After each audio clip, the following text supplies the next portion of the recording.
Hydrogen peroxide के अलावा दूसरी चीज हमको चाहिए इस तरीके का लिक्विड सोप।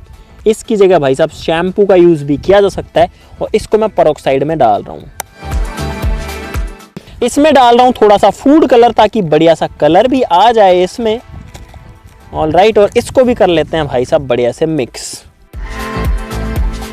अब एक दूसरे गिलास में हम डाल रहे हैं नॉर्मल वाटर और इसके अंदर हम लोग डालेंगे ये पोटेशियम परमैंगनेट, जो कि भाई मेडिकल शॉप पर आसानी से मिल जाता है।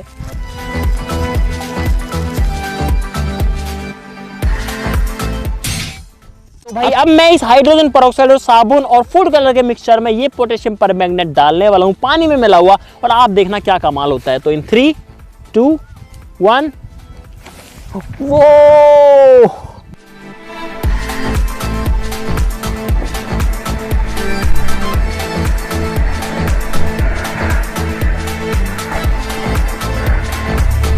भाई